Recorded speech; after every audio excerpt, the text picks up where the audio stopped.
Thanks, Kevin. All right, so it's my pleasure to introduce Kelly Vere, our speaker for this morning's plenary session. She is Director of the Technical Strategy at the University of Nottingham and leads the UK Institute for Technical Skills and Strategy, working with partners across the UK and globally to strengthen skills, careers, and workforce sustainability. She is an internationally recognized advocate for technical skills and careers in higher education and research, and her journey began back in 1999, I found out, as a junior medical technician at the University of Nottingham. While doing that job, she got her education. She got a Bachelor's of Science from Sheffield Hallam University in 2005. In 2011, she got a Master's in Higher Education Administration from the University of Nottingham, and her dissertation focused on university technicians, undervalued, misused, and misunderstood. And in 2022, she got her PhD in education, again focusing on technical roles in higher education, and this degree came from the University of Nottingham. While she was doing all that, she found time in 2017 to found and lead the Technicians Commitment, an initiative promoting visibility, recognition, career development, and sustainability for technical professions, with over 130 institutions signed on to this initiative so far. In 2020, she led the Talent, a £5 million Research England funded program advancing technical careers. And in 2026, she was asked to be a member of the UK Medical Science Career Task Force, which is being put together by the Academy of Medical Sciences to address the challenges faced in UK's medical science workforce. For all her hard work, she's been awarded the Vice Chancellor Medal from the University of Nottingham in 2016. And in 2021, she was awarded a Member of the Order of the British Empire, or an MBE, by Queen Elizabeth II in the 2021 New Year's Honors for her service to the higher education, recognizing her leadership and impact of advancing technical careers and workforce development. And again, while doing all this, she's actually authored several key reports and published works in journals like Nature and Times Higher Education. She's also edited the world's first book on technical professions, and she's created several flagship initiatives, including the UK Higher Education Technician Summit, the Papin Prizes, the Herschel Program for Women in Technical Leadership, and the Executive Program in Strategic Technical Leadership. So without further ado, may I ask Dr. Kelly Vere to come to the podium and tell us about her work. Thank you for the really generous introduction, Kathy. I think you've covered all my slides. Good morning, everybody. I'm really delighted to be at my very first ABRF conference, and I very much hope it's not my last.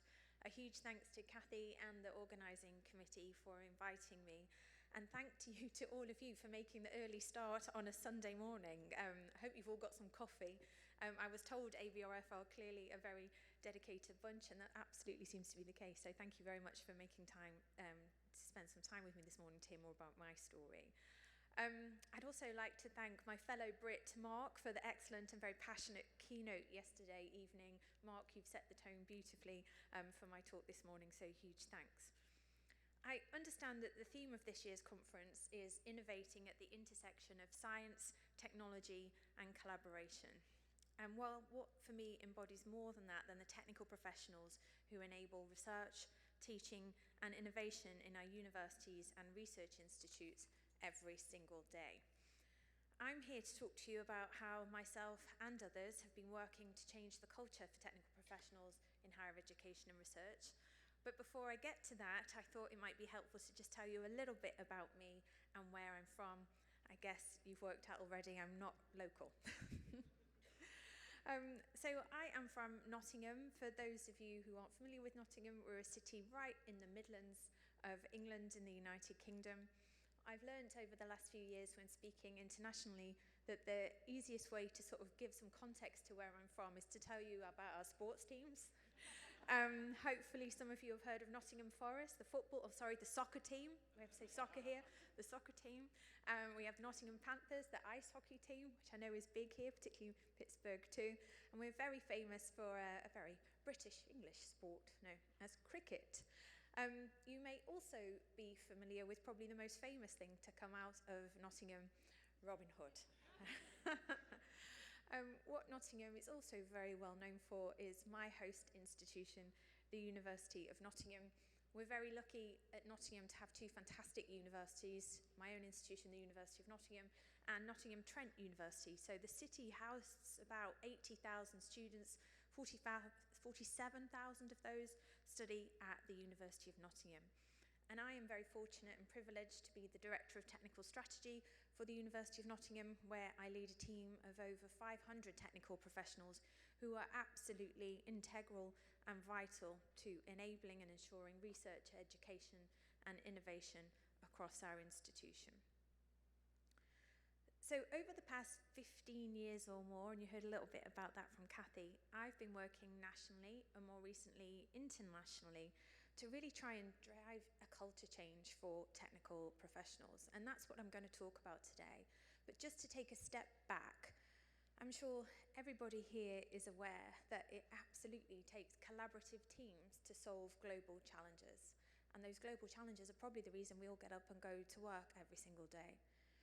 But in those teams, we really need diversity of skills, of talent, of contributions, and technical professionals and the technical community are essential components and members of those teams. And I thought it'd just be helpful to outline who I mean when I talk about the technical community. You can see here on this slide, we have an array of job titles. Sometimes we're referred to as technicians, but also within the technical professional community, we have core facility directors, technologies, core facility managers, shared resource lab researchers, research associates, and so forth and so forth. You get the idea. It's a hugely wide and broad community with a huge diversity of skills.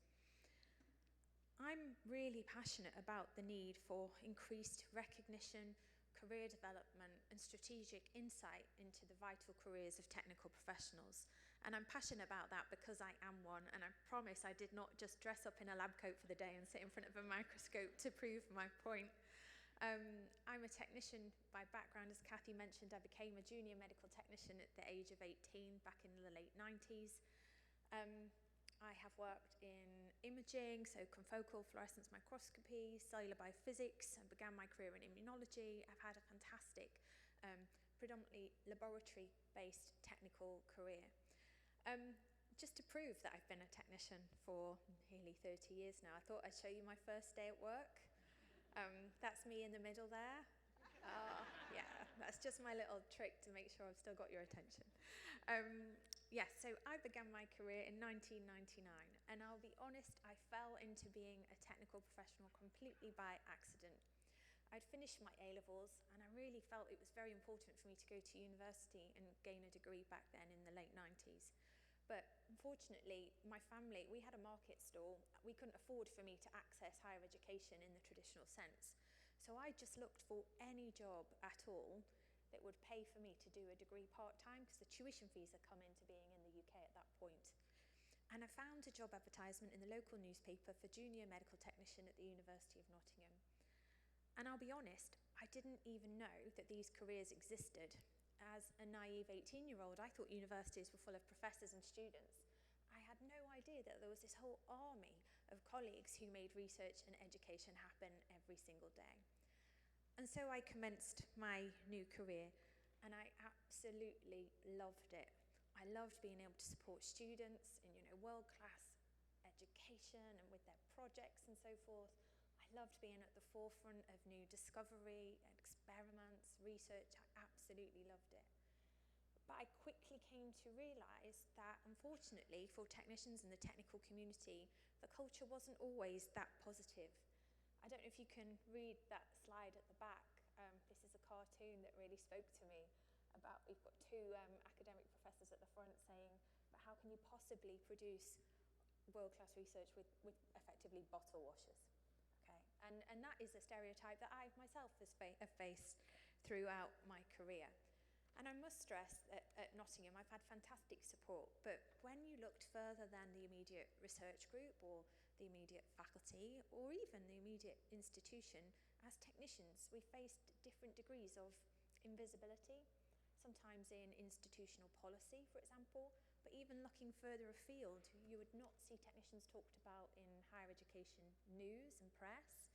You wouldn't see them in the literature around the careers that we have in higher education. And believe me, there are numerous academic papers that have been written about administrators, professors, academics and so forth. Very little written about technical professionals. We were invisible in national government policy around science, for example, but we know we can't do science without skilled technical professionals. The list went on. Just to give you another couple of examples of the negative culture that myself and technical colleagues come across. We've often been referred to as minions more than once. Don't know if this speaks to anybody in the room. There's a real lack of understanding of what we as technical professionals bring to our organisations. And then you'll see here, I often like to refer to higher education, sometimes feeling a little bit like Downton Abbey. Are you familiar with Downton Abbey here in the States? Yeah. So let me explain that a little bit more. I guess what I'm getting at is that our academic colleagues were the upstairs colleagues. They were visible, they were celebrated, they're centre stage. And as technical staff, it often felt like we were the downstairs staff, if that makes sense, working tirelessly, but largely hidden from sight. And this led to this. My colleagues said this all the time. I wondered if we could have a show of hands in this room. Have you ever heard this or even said it yourself or something to this effect?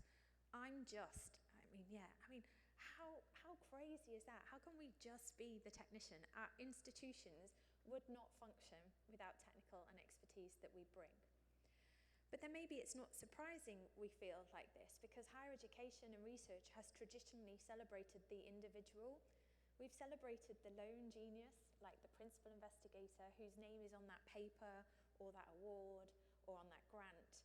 And what we haven't traditionally been very good at is recognising and rewarding the actual team effort that enables that success. It's very lonely, the success of one person. It's the success of a whole team. And that is where technical professionals often sit, essential to research, innovation and education, but historically not as visible as they should be. And this culture has actually led to some significant challenges in the UK. We have a recognised shortage of technical professionals.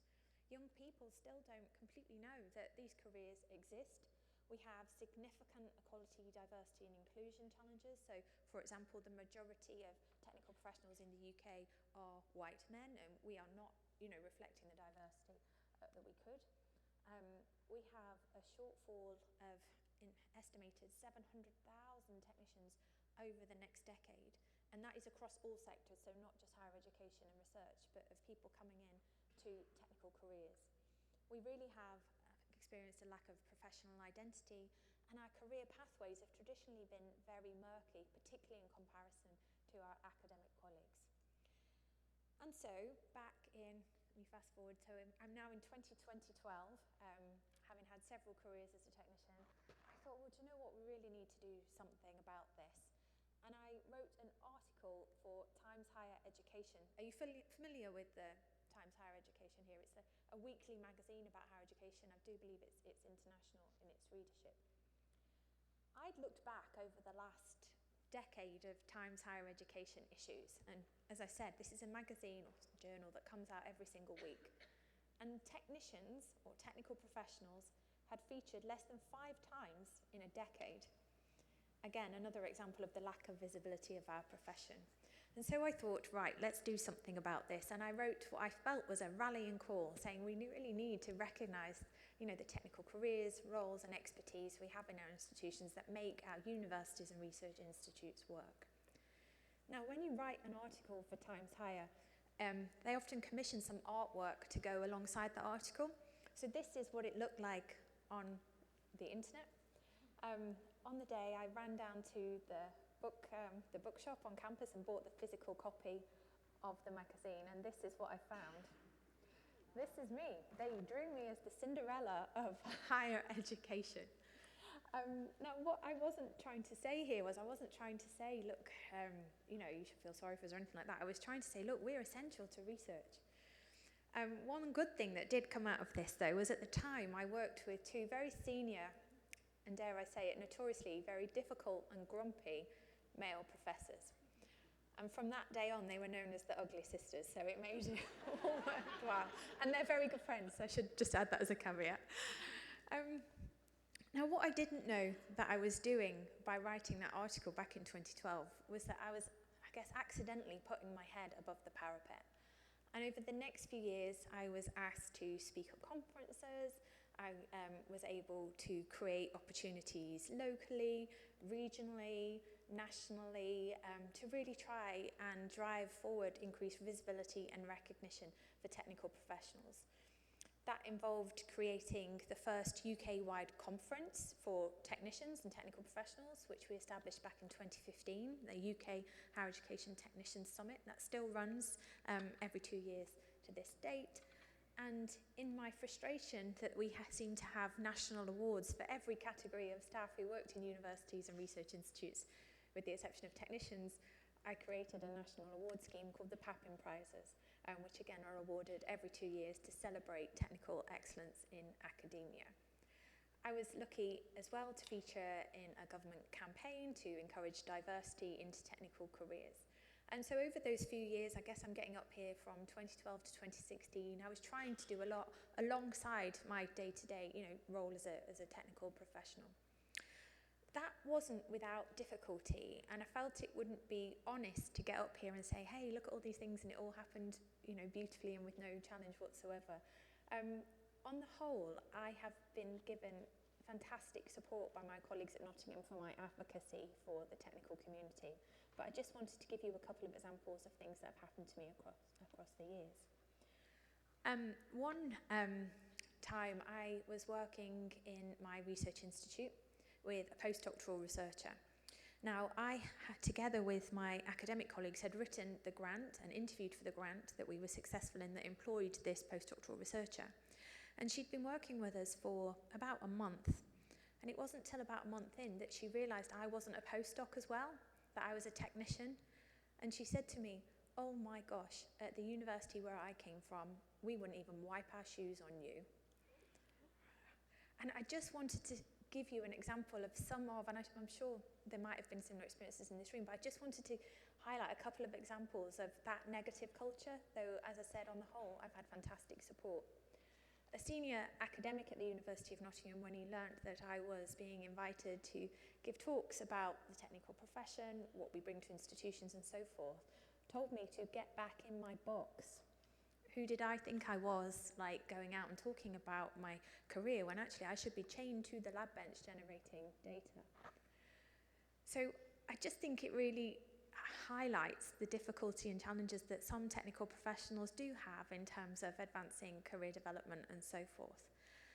This really strengthened my resolve, and what I want to talk to you today are about 3 key initiatives that I've introduced since 2017 that are really starting to drive change for the technical community. And they are the Technician Commitment, the Talent Programme, and more recently, the UK Institute for Technical Skills and Strategy. So I'm going to start with the Technician Commitment.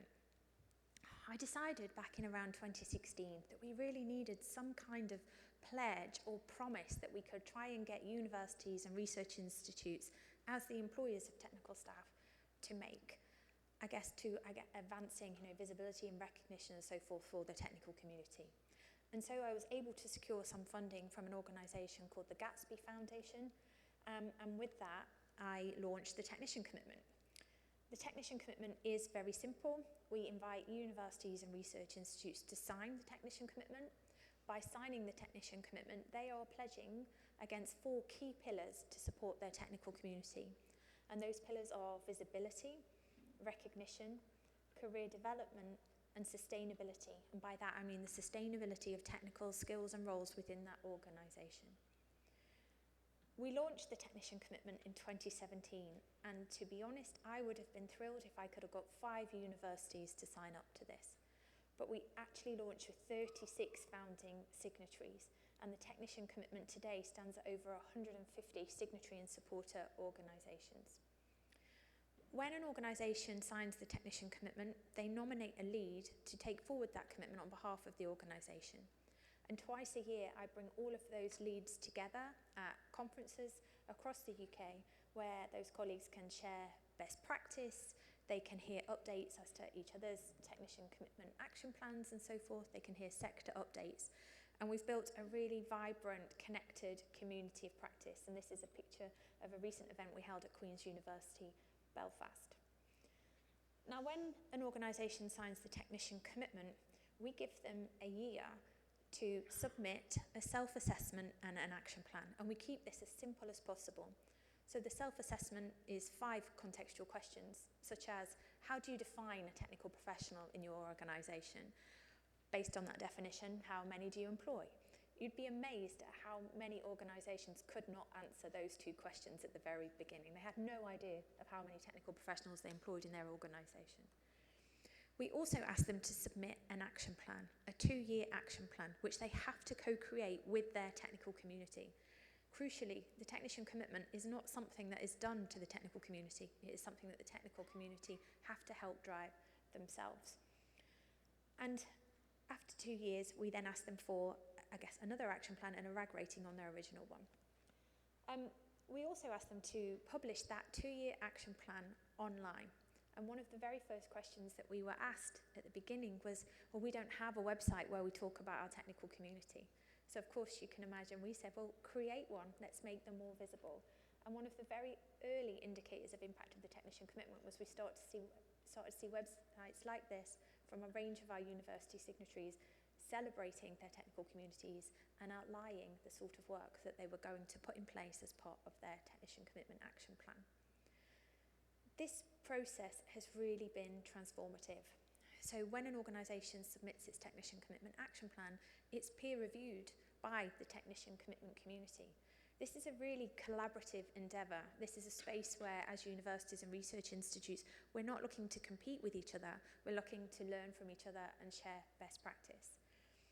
It's also unlocked significant inward investment into the development of the technical community in their organisations, unprecedented actually over the course of my career.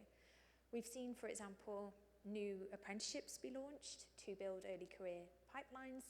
We've seen new career pathways be introduced for technical professionals. We've seen the UK's first technical professors appointed in academia. We've seen investment into internal sort of technical conferences, regional technical conferences, dedicated funding opportunities such as conference funds and so forth being introduced as part of technician commitment action plans and so forth. We estimate this to be in the range of several £1 million across the sector, so investment that we've unlocked through a simple initiative such as a pledge and an action plan. I believe this will move on. Oh yeah, is that moving on your screen? I don't think it is on mine. There we go. Excellent. So in the beginning of the technician commitment, we invited signatories, and as I mentioned, they're the employers of technical staff. There we go. Sorry, I'm seeing something different on my screen to yours, but that's all right, we're on the right one now. Over time, sector organisations asked us, oh, how can we get involved? We don't employ technicians directly, but we should be supporting the technical community. And so we now have formal supporters of the technician commitment as well. And these tend to be funders, professional bodies, learned societies, networks, and so forth. And you can see some examples on the slide there. We also ask our supporter organisations to submit a simple action plan which outlines how it will address the 4 key pillars of the technician commitment. And here's some examples from some of our supporter organisations of things, interventions and so forth they've put in place to support the technical community nationally. And these include things like dedicated funding opportunities or travel grants for the technical community. The Royal Society, which I believe is the oldest scientific organisation in the world, has a range of very prestigious medals and prizes that it gives to our most esteemed academic colleagues. We now have something called the Hawksby Award, which recognises technical skills and contributions. And things like this make a massive difference in just shifting that culture in a more positive direction. We've also worked to increase sector recognition. So Times Higher Education have a very coveted award scheme that runs every year in the UK. And again, they used to have categories for everything, but no category for technicians or technical professionals. we were able to work with them upon the advent of the Technician Commitment to create a new category for technical professionals, the Outstanding Technician of the Year. And you can see some of the winners that we have been able to award this to over the last 5 to 6 years. And that's really worked well to really raise the recognition of what technicians bring, the contributions they make. I sit on the judging panel for the Times Higher Awards. I'm the only technical professional obviously to sit on there. It's a very new category for them. And another way it's really addressed a culture change is with my fellow judges. At the very first year we held this award, they said to me, these people can't possibly be technicians. They're writing grants and they're contributing to papers. And I was like, yes, that is what we as technical professionals do every day. And it's really started to challenge those stereotypes at many different levels, this award. We've also been able to lead increased research and new policy insights into different aspects of the technical professionals' roles. And here's some of our early examples. So these are national sector reports covering themes such as EDI, which up until that point had only looked at EDI in the academic workforce, not the technical workforce. Student mental health and the key role that technical professionals play in terms of pastoral care for our students, which often isn't formally recognised. We had an explainer that we jointly authored with the UK's largest funder of research and innovation, UKRI, on how technical staff are funded in research. And there's a report here also demonstrated about the role of technicians in knowledge exchange. In the early days of the Technician Commitment, we were also able to work with organisations to advance career pathways for technical staff. So you can see here how we've sort of modelled the technical career pathway in a higher education institution. Now, traditionally as a technician in the UK, to advance your career, you had to drop your specialism and become a manager. But we really need technical specialists at the highest level in our organisation to enable our research innovation. But there was no career pathway for them.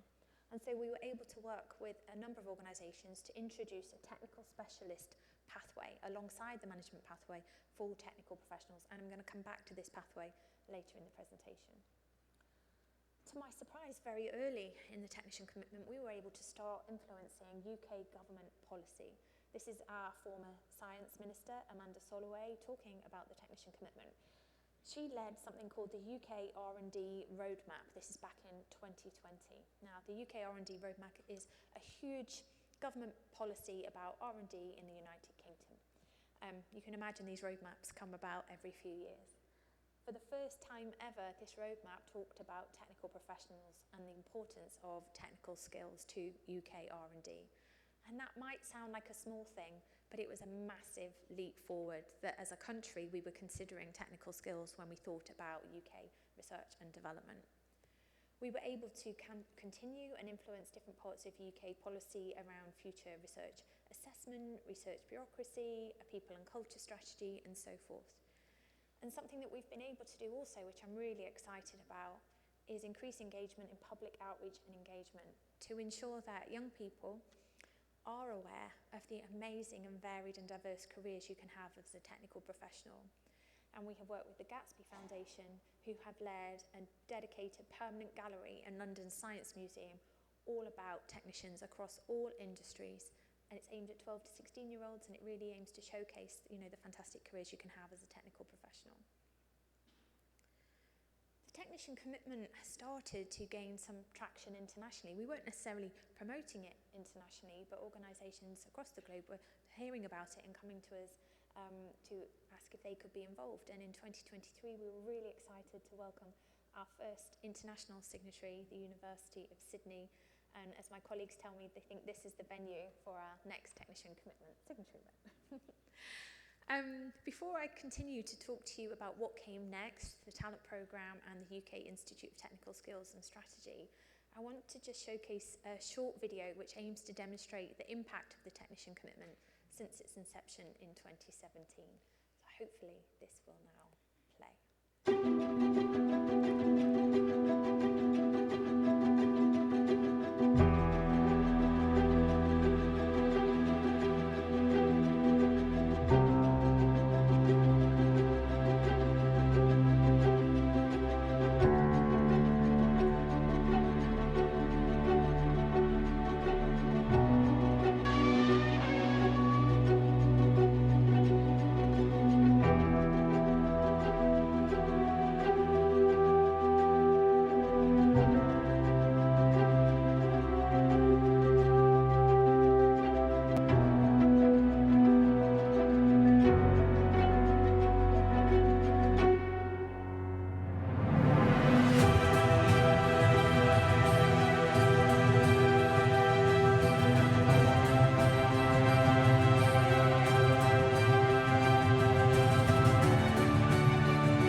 quite dramatic, isn't it?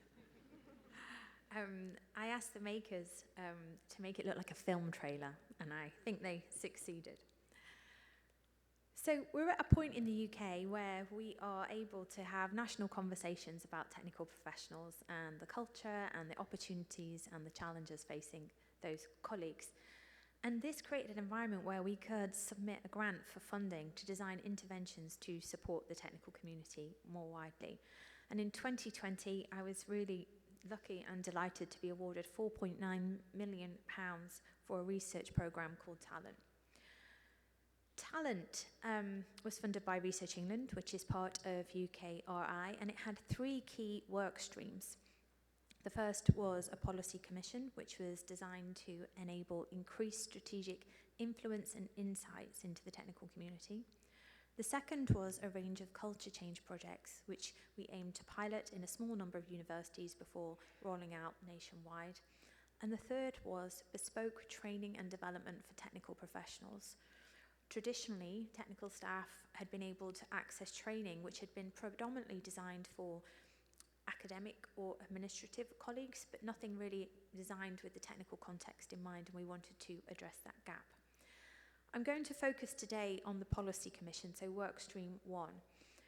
This was a really important piece of work because actually as a country we had very little knowledge and insight into our technician workforce across UK higher education and research. We pulled together a board of commissioners chaired by my colleague Sir John Holman, who worked together for around 20 months on a range of key themes. Now, our commissioners came from industry, we had vice chancellors on there, we had technicians on there, we had funders on there. It was a really diverse group. And they explored themes such as, what do technicians do? What contributions do they make? Simple questions for the like of us in the room today, but as a sector, there was a real lack of awareness of this. What are the characteristics of our technician workforce? How are we funded, resourced? How do we progress through a career pathway? How are we professionally developed? How are we perceived? How are we recognised? How are we represented? How are we represented in policy? And what key partnerships can really help drive progression for the technical community? The resulting report was this, the Talent Commission. We published this in 2020 and we were able to launch it formally in the House of Lords in May 2022. Apologies, 22. It made 16 overarching recommendations to the sector. You'll be pleased I'm not going to go through all 16 of them with you this morning, but I will pick out 1 or 2 just to give you a flavour of the sort of things this National Commission was recommending to a range of stakeholders. The worst thing that could have happened for me would be if this Talent Commission, which is about this thick, ended up as a dusty report on a shelf and never really came to life and brought genuine action. But I'm really pleased to say that organisations across the UK have engaged with it fantastically and it's been received really well.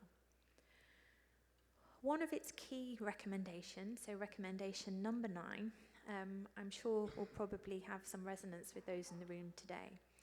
This is about how we should ensure visibility of clearly defined career pathways and progression routes. Also, we should think about how colleagues can progress up those routes in similar ways akin to those for academic roles.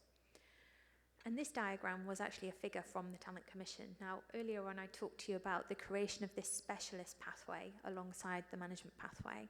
And that's fantastic, don't get me wrong, but equally, the way that we progress technical careers in the UK traditionally is by a process called regrading. So if you are a technician, to progress up the pathway, you would have to have your role regraded, which is about the business need for the role. It's not about the individual and what they deliver, it's about the business need for the role. The only other way to progress your career would be to apply for a new job. So they're the 2 routes. And that is still the case for the management pathway. But I'm really pleased to say that through the creation of this technical specialist pathway, we've been able to work with some organisations now to introduce a promotional pathway all the way through to professorial equivalence. And there's 3 institutions there who've done it.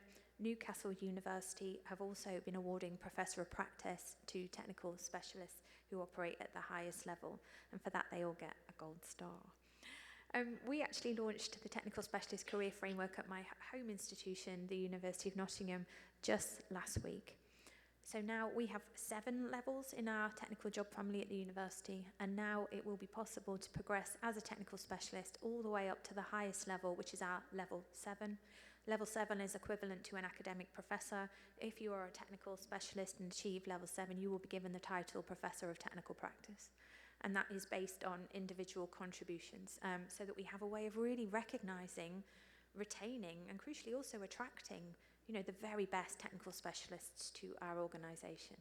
So as I said, we've had 3 or 4 universities in the UK adopt this approach now, but often I find that there's a domino effect, and when we get so many, we see the rest topple, and I think this is definitely a culture change that is coming across our sector for sure.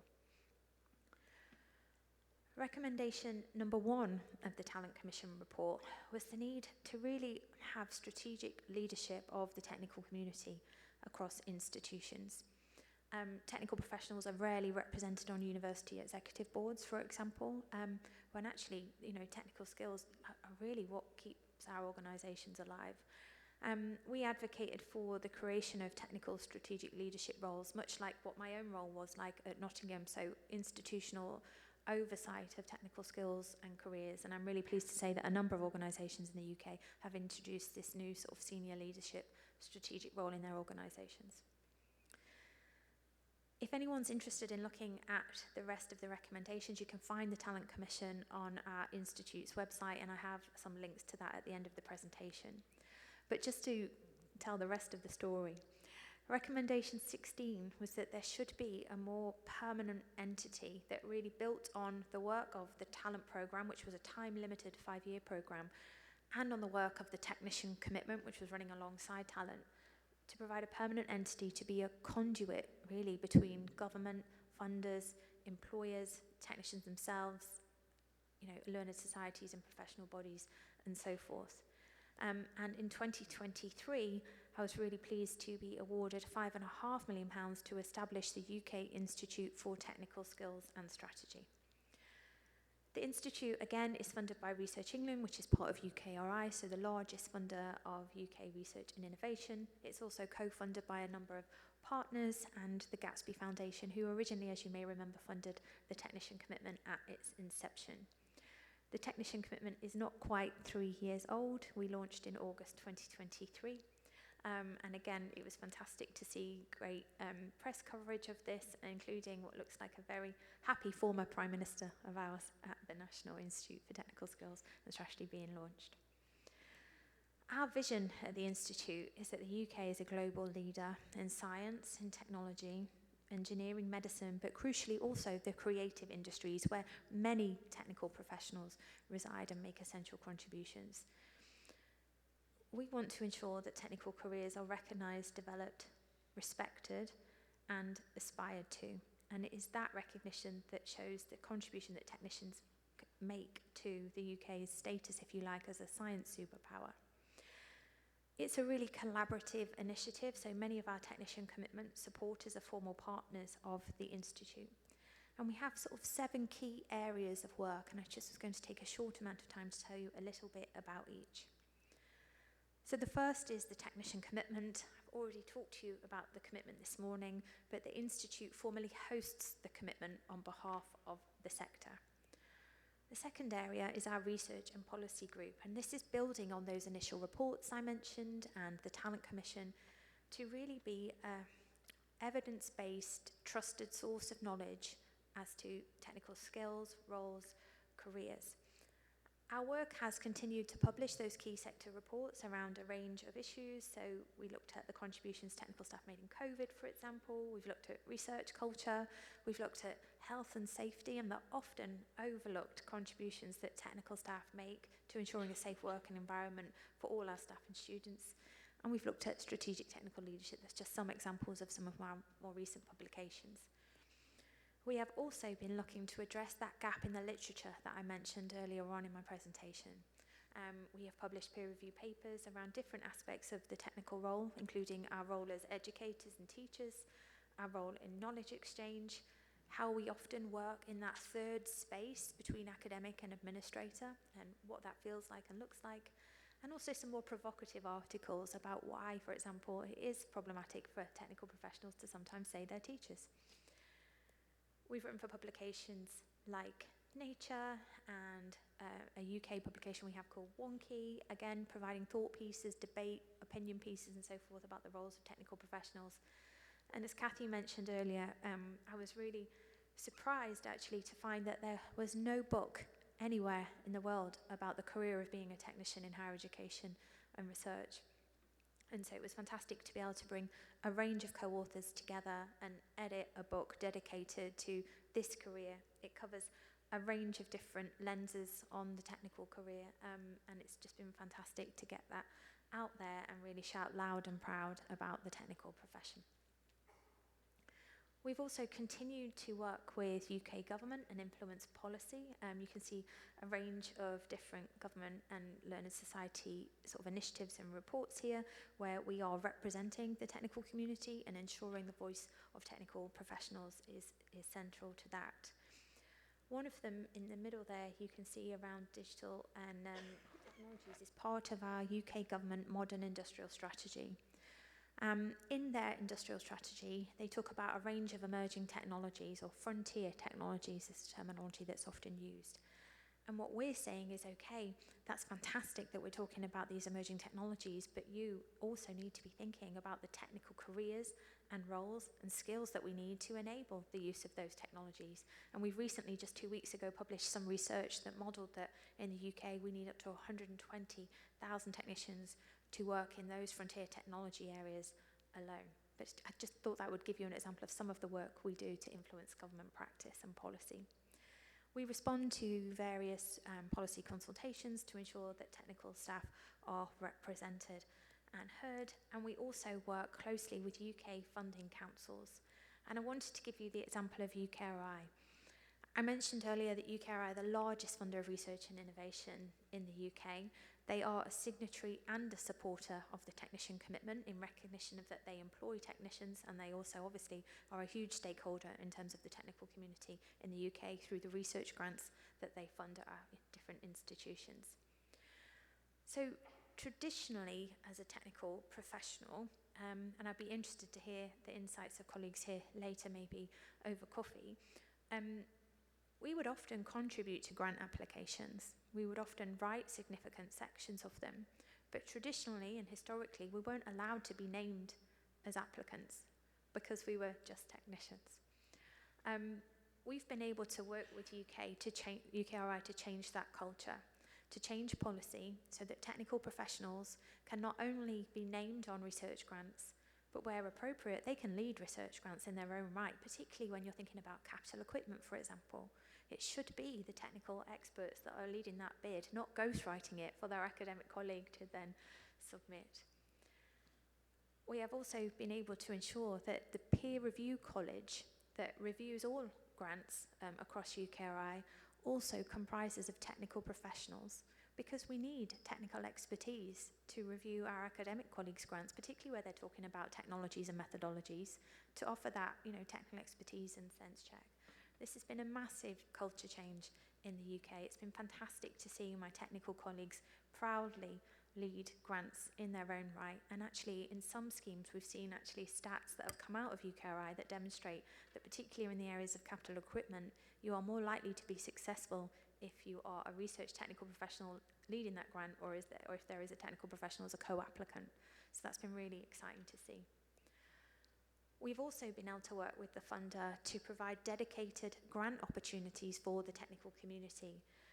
This is an example from EPSRC, so this is our Engineering and Physical Sciences Research Council, who 2 years ago launched a dedicated bid for technical professionals, totaling £16 million for awards dedicated to those led by technical professionals for strategic technical platforms, and it's fantastic that we were able to award 11 of those. We've also been working with UK funders on something called REF. Now, this is the Research Excellence Framework. This is an exercise that takes place in the UK around every 6 or 7 years, and it assesses the quality of research coming out of our universities. And it's really important because that then determines the level of funding you get from the funder, basically, as an institution. So it's a £2 billion exercise. Technicians were never visible in REF. even though technical staff authored outputs, research outputs and so forth, that couldn't be recognised. And I'm really pleased to say that in REF 2029, it's fully inclusive of technical professionals. Not only will technical professionals' outputs be recognised, but institutions will have to talk about how they are supporting their technical community in their environment statement, which forms a key part of how much funding they are then awarded. So that's a massive lever for us to drive change. We've also been working with UK academies like the Royal Society as one of our supporters on dedicated events where we've been able to bring industry, educators, employers together to think about what we need to do to work collaboratively to, I guess, address the technical skills pipeline, for example, and think about how we can invest in the professional development of technical professionals across the UK. Another area of the Institute's work is our Learning and Development Academy. Now, this is built on that pilot activity in the talent programme where we were designing bespoke learning and development opportunities for technical professionals. So we offer a range of opportunities to technical professionals now across the UK and beyond. There's some listed here that you can see. We have regular online festivals, so Springfest, Winterfest, which regularly attract around 1,200 technical professionals from across the UK, and we have a number of dedicated programmes too. I just wanted to shine a light on two of our sort of flagship programmes. We have worked with the business school at my host institution, the University of Nottingham, to develop the Executive Programme for Strategic Technical Leadership. Now, this links back to that talent recommendation about the need to have strategic leadership for the technical community in our organisations. We were creating these new roles in organisations, but we really needed to support them with a dedicated programme. We keep it deliberately small. We have around 25 colleagues a year, and this is a photo of our recent sort of third cohort of executive strategic technical leaders at the business school just earlier in the summer. The next programme that I just wanted to highlight to you today is something that I'm incredibly proud of. This is the Herschel Programme for Women in Technical Leadership. Now, you may recall that one of our very early reports out of the technician commitment was about equality, diversity and inclusion in the technical community. There were a range of stark findings from that research, but one of the key findings was that we had a shortage of women technical leaders, even in disciplines where women outnumbered men. And so I thought it was really appropriate for us to design an intervention, because it's one thing to have a finding, but it's another thing to try and do something about that finding. We created a 6-month programme for women in either aspiring or current leadership roles, in technical leadership roles, and we opened it out nationally. I thought we might get around 40 women apply in the first round, but in our first cohort, we had 200 women complete a 6-month programme, and to date, over 1,200 women have completed the 6-month Herschel programme in technical leadership. It's actually named after Caroline Herschel, who was an astronomer and an early technician, if you like. She was the first woman in the UK to earn a wage for science, so we felt it appropriate to honour her. What's really exciting about this is we've actually started to see the data change. So over the last few years, from the point of doing the research to designing the intervention to having 5 years worth of Herschel leaders, we've started to see that gap really shrink now. We're starting to see some real progress in that space, which is exciting. Another area of the Institute's activity is our community and practice hub, and this is all about creating a connected, vibrant, collaborative technical community. So alongside those technician commitment signatory events where we bring everybody together every 2 years, we have a range of other activities. This is one I wanted to flag to you. This is our people-powered approach to research equipment sharing. In the UK, there has been a drive for us to document the large pieces of equipment that we have across our institutions and to try and drive an ethos of where we share kit instead of buying another instrument that does exactly the same thing in the lab next door. Traditionally, this has taken the form of a database of kit. And what we are saying is, kit is so much more than a list of kit. The kit's useless if you don't know the technical expertise who power that kit, who drive it to its limits and so forth. And so we have a repository, if you like, on our website of over, I think, 300 different items of research equipment and facilities, but crucially, that connect you to the technical expertise who are able to aid you with experiments and so forth. We also offer an equipment sharing fund so that anybody can apply to this fund to go and use something at a facility that is led by a technical expert to really encourage increased usage in our core facilities and research technology platforms. Another aspect of our work in the Community and Practice Hub are our knowledge exchange placements. So this is where there is a dedicated fund for technicians across the UK to apply for funding to go anywhere in the world, to learn about a new piece of equipment, for example, a new methodology, to shadow somebody who works in a similar space, and then to bring that knowledge back to the UK. We have UK to UK placement programs as well, but this international program has been the first of its kind, and there's just a couple of examples here of technicians in the UK who've been able to travel to partner organisations to learn something and bring that back, and to really, I guess, make lasting collaborative interactions. We've also led the creation of some national technical networks in some key areas. So one is around environmental sustainability. So we know that a huge number of technical professionals are responsible for driving environmental sustainability in their workplace, and this brings them together in a community of practice to share best practice, exchange ideas, and so forth. We have our network of strategic technical leaders, so those colleagues who've gone through that leadership program and have those positions in their organisations. We have our EDI network, who are constantly trying to evolve practice to ensure that we can advance EDI in our organisations. And we have our technology specialists network, which is a 600-strong community of staff who work in core facilities or technical specialists, for example. We bring them together once a year for a conference, a dedicated conference, to hear from funders, to hear from each other. It's probably not dissimilar actually to some of the sessions you have here at ABRF, but in a smaller setting. We also are continuing to run the UK Higher Education Technicians Summit. This is fantastic. We've had over 3,000 colleagues attend this summit over the years, and it's that dedicated professional development opportunity for technicians at every level in every university and research institute across the UK. Are you still with me? Because I know I'm throwing a lot at you. Thank you. A key area of our work, as I mentioned, is around education and career pathways, and we have the Education and Pathways Lab at the Institute, which is really trying to transform how we think about technical career pathways. I have a fantastic colleague, Sarah Allen, who leads this